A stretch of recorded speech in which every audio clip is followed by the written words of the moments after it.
헬로 에브리원, 안녕하세요. 웨스트 파인더 김석환입니다. 요번 주는 좀 증시가 조정폭이 좀 커지는 모습을 좀 보이긴 했는데요. 다음 주가 정말 어마무시하게 중요한 한 주가 될 것 같습니다. 또 앞뒤로 또 휴장도 있기도 해서 바로 다음 주에 어떤 일정들이 있는지 저와 함께 알아보도록 하겠습니다. 다음 주가 이제 월 초잖아요. 그리고 5월입니다. 증시에서는 이제 특히 미국 증시에서는 이런 격언이 있어요. 셀리 메이라고 하는 게 있는데, 일단 제가 봤을 땐 다음 주 한 주간이 이 셀링 메이를 결정짓는 가장 중요한 한 주가 되지 않을까 생각이 됩니다. 왜 그러냐 하면 일단 첫 번째 날부터 아주 그냥 메가톤급 지표들이 나오기 시작합니다. 보시다시피 4월 우리나라의 수출입 동향과 미국 ISM 제조업 지수가 나오게 되죠. 그런데 이날 우리나라는 휴장이에요. 휴장이고, 그렇기 때문에 이 지표들이 나오는 걸 좀 봐야 되는데, 이 두 개는 항상 상관성이 매우 높다라고 말씀을 드렸고, 특히나 경계 방향성을 우리가 보는 데 있어서 매우 중요한 지표다라고 여러 차례 언급을 해드렸던 것 같고, 항상 매월 첫째 주간은 미국 고용 관련한 지표가 대거 발표가 되는 날입니다. 보시면은 화요일 날 구인 이직 보고서인 졸츠가 발표가 되고요. 아마 수요일에 ADP 민간 고용이 나올 예정이고요. 그리고 목요일에는 챌린저 잡컷이라고 해서 민간 단에서의 정리 해고와 관련 데이터가 나올 예정이고, 그리고 이제 금요일 날 고용 보고서가 나온다라고 보면 되겠습니다. 뭐 이외에 나머지 중요한 지표들도 있긴 하지만 일단 이 정도를 중심으로 보시면 좋을 것 같고, 또 하나는 다음 주에 FOMC 회의가 있습니다. 5월 2일과 3일에 예정이 되어 있고요. 일단 이 FOMC 회의도 여러분께서 잘 보셔야 될 것 같고, 바로 뒤이어서 ECB 통화정책회의도 예정이 되어 있다는 것까지 보시면 되겠습니다. 그리고 실적 발표도 있는데 지금 빅테크들의 실적이 상대적으로 매우 잘 나오고 있는 상황인데, 그 중에 애플이 목요일 날 장마감 후에 나올 예정이다라고 하는 것까지 체크해서 보시면 되겠습니다.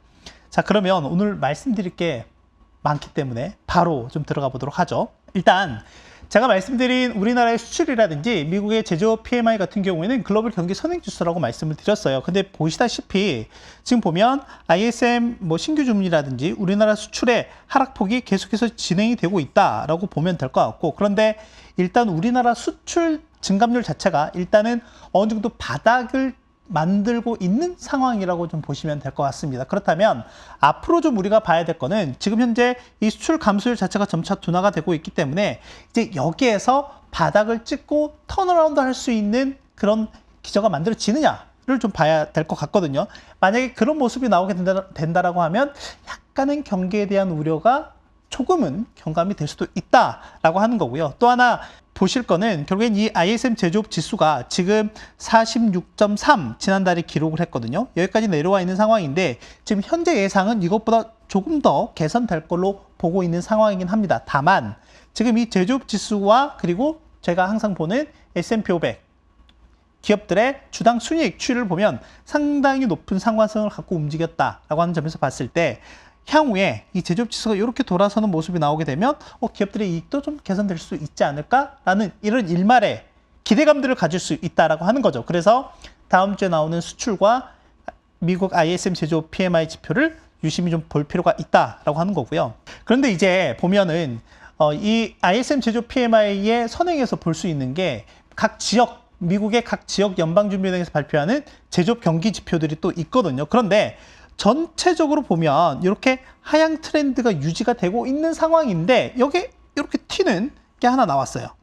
바로 이제 뉴욕주에서 발표되는 제조업 지수, 엠파이어 스테이트 지수인데, 이게 지난번에 발표가 될 때 이렇게 튀는 모습이 나타났거든요. 근데 이게 아웃라이어가 될지 아니면은 전반적으로 같이 동반해서 개선이 되는 모습이 나올지 좀 더 관찰이 필요해 보입니다. 그리고 또 하나는 이제 시카고 연은에서 발표되는 연방 국가 활동 지수라고 하는 거는, 이건 이제 0을 기준으로 하는데 0보다 위에 있으면 저희가 이제 평균 성장률이라고 하는 거 있잖아요. 이 평균 성장률을 상회한다라고 보시면 될 것 같고, 이걸 0보다 미만이면 이 평균 성장률을 하회한다라고 하는 건데, 지금은 계속 이 마이너스권에 있다라고 보면 될 것 같습니다. 그래서 향후에 성장률 같은 경우가 좀 더 상방 쪽보다는 하방 쪽의 압력이 여전히 있구나라는 걸로 이렇게 좀 정리를 해서 보시면 좋을 것 같고요.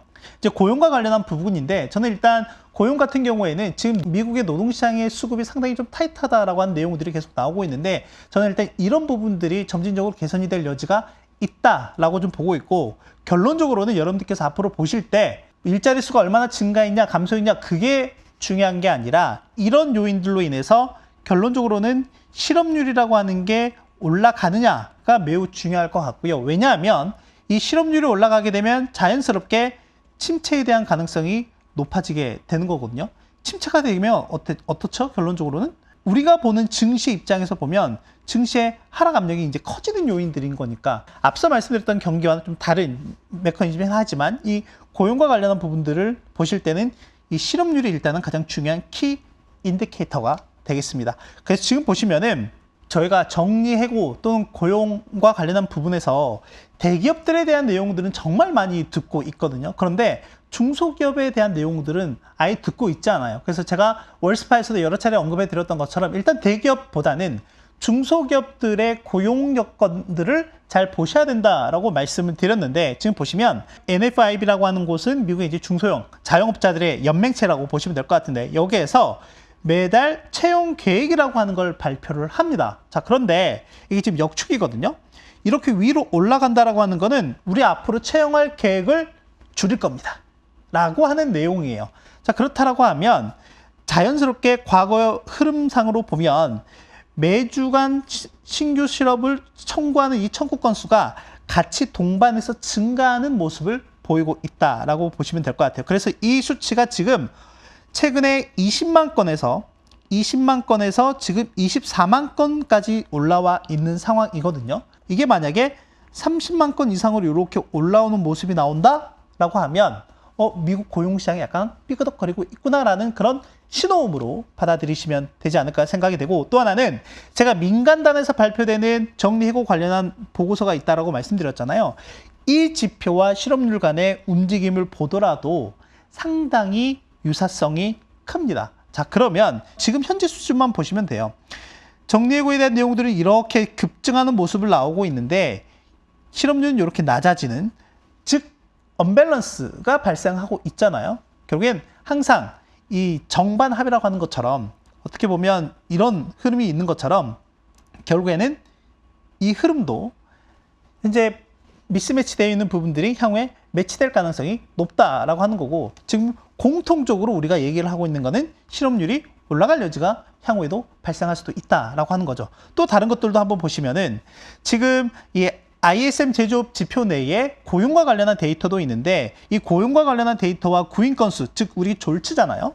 이거랑 좀 비교해 보면 전체적으로 계속해서 구인 건수가 감소할 걸로 예상이 된다라고 좀 보시면 될 것 같고 지금 졸치를 통해서 여러분들께서 보실 만한 거는 결국엔 실직자 한 명당 일자리 수가 얼마나 열려 있느냐에 대한 부분인 건데 최대 1인당 2개까지 있었던 게 지금 최근 데이터로는 1.67개까지 내려와 있거든요. 근데 저는 이 구직자에 대한 이런 부분들이 향후에 속도가 좀 더 빨라질 가능성도 있을 것 같다라고 보고 있습니다. 그래서 좀 더 빠르게 노동 수급에 대한 균형이 찾아질 걸로 보고 있다라고 보고 있는데요. 그 이유 중에 이제 하나가 뭐냐면 이제 앞서 제가 중소기업들의 움직임이 매우 중요하다고 말씀드렸는데 지금 구인 건수가 거의 1,000만 건에 가까운 상황에서 이 구인 건수가 어디에서 많이 나오느냐를 또 우리가 좀 볼 필요가 있는데 여기를 좀만 좀 확대해 보면 기업 규모별로 한번 보는 거죠. 그러니까 기업이 뭐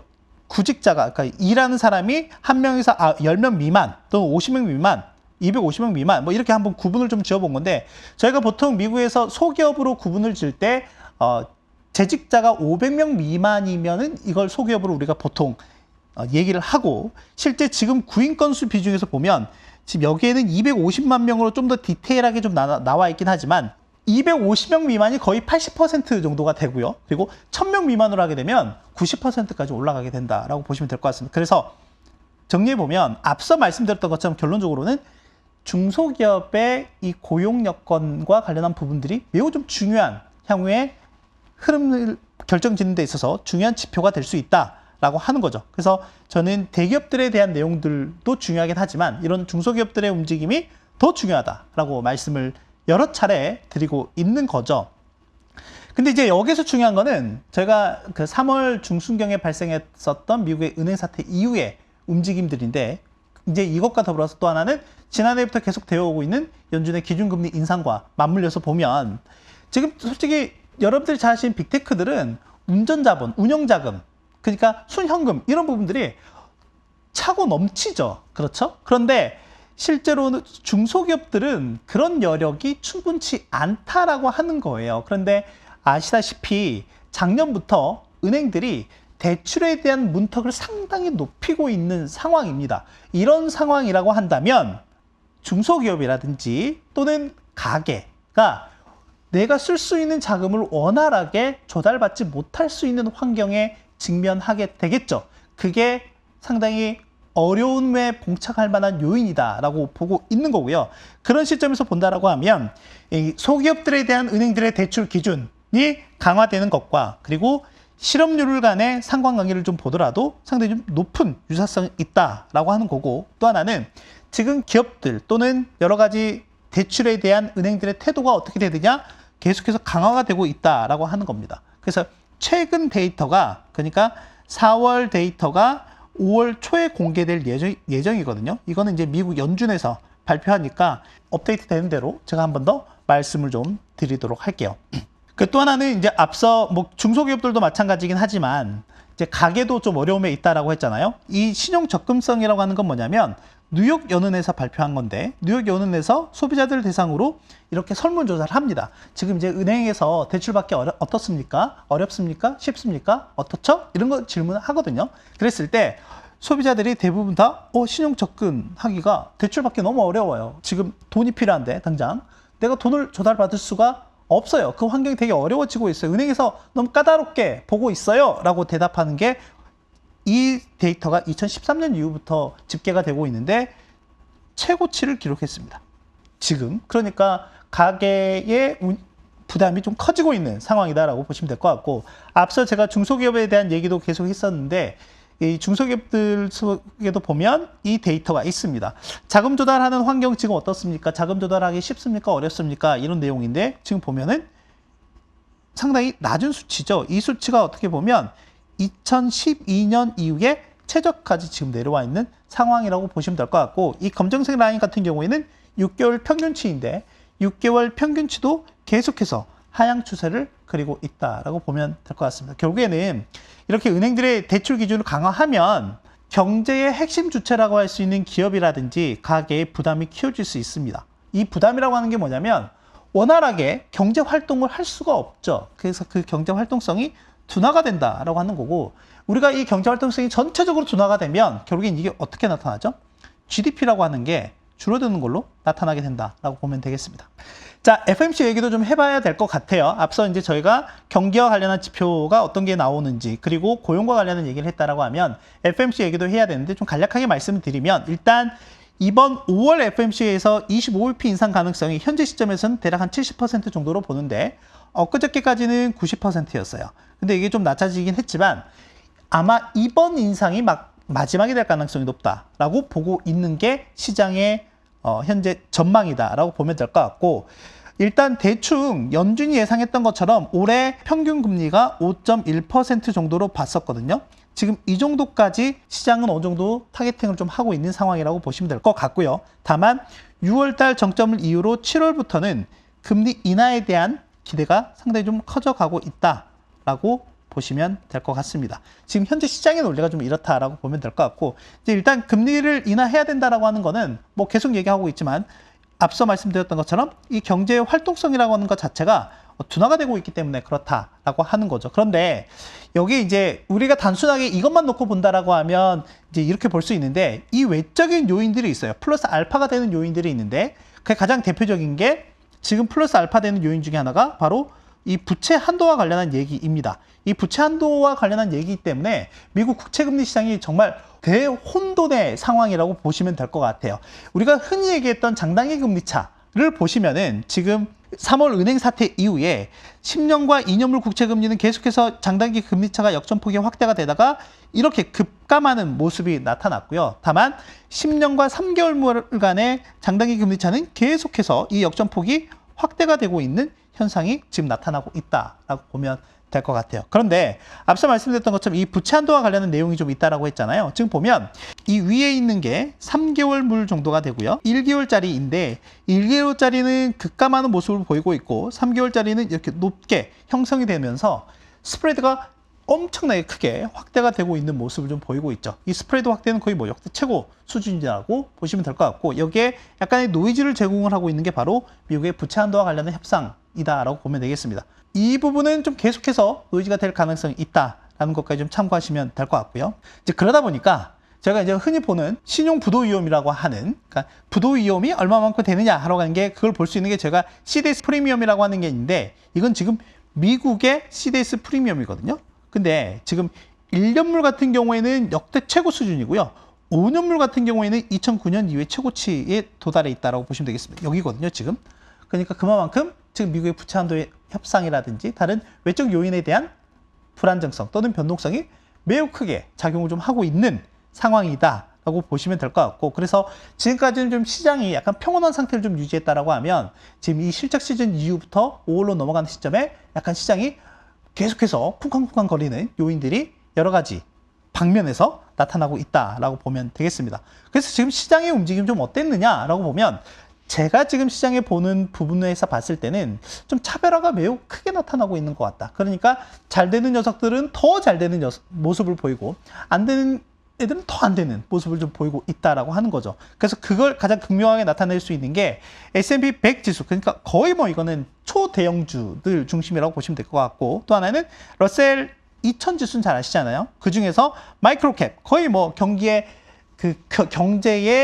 거의 밑바닥을 형성하는 기업들 중심으로 된 지수인데, 이 지수의 격차가 상당히 크게 좀 벌어져 있는 상황이라고 보시면 될 것 같고, 올해 연초만 하더라도 경기 상당히 좋다 이런 내용이 있을 때만 하더라도 보시면은 이 러셀 마이크로캡 지수가 대형주 대비 상당한 아웃퍼폼을 보였습니다. 경기가 좋다라고 하는 가정하에. 그런데 이게 2월달 이후부터 이제 바뀌고, 특히 3월달의 은행 사태 이후에는 더 극명한 차별화가 나타났다라고 하는 거죠. 그래서 보시면 최근 3월 중순 이후부터 4월 지난주까지 초대형주들, 특히 기술주들의 중심에 있는 나스닥 100 지수가 대략 1170포인트 정도 올랐는데, 그 중에서 우리가 탑6의 비중이 얼마만큼 되느냐라고 하는 걸 여러분 보시면 뭐 마이크로소프트, 애플, 아마존, 엔비디아, 메타, 알파벳 이렇게 되는데, 이 탑4까지의 비중이 52%고요. 탑6까지 비중이 64%예요. 그러니까 아까 말씀드린 것처럼 갈럼들만 같다 라고 하는 거죠. 그럼 이런 장세가 상당히 좋은 장세냐라고 본다라고 하면 저는 그렇게 보진 않습니다.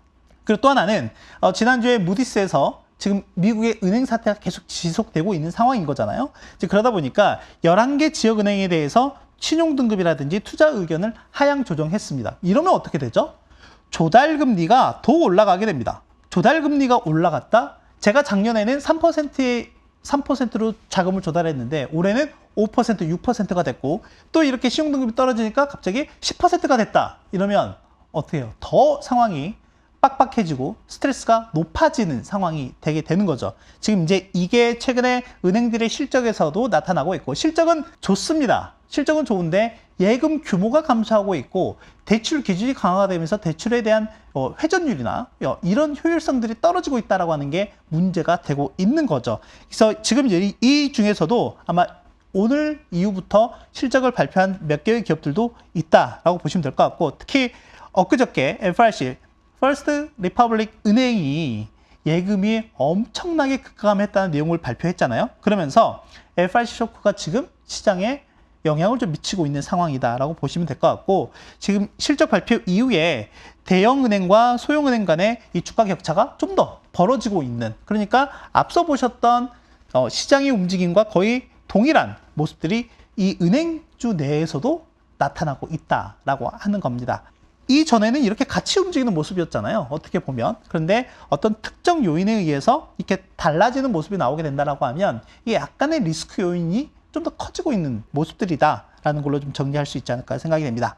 오늘 뭐 여러 가지 말씀드렸는데 빠르게 좀 정리를 해보면, 저는 일단 1년 12달 중에 미국 증시 기준으로 5월에 가장 약세였던 것은 맞는데 일단 이 세리메이를 결정지을 가장 중요한 한 주가 바로 다음 주다라고 생각을 하고 있고요.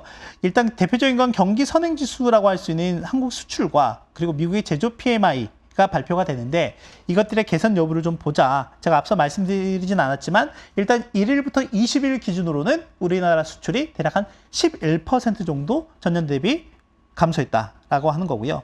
노동시장 수급은 빠르게 개선될 것으로 좀 보이긴 합니다. 다만 계속 말씀드렸던 것처럼 이 중소기업들의 체력이 어떻게 되느냐가 매우 중요할 것 같다라고 하는 거죠.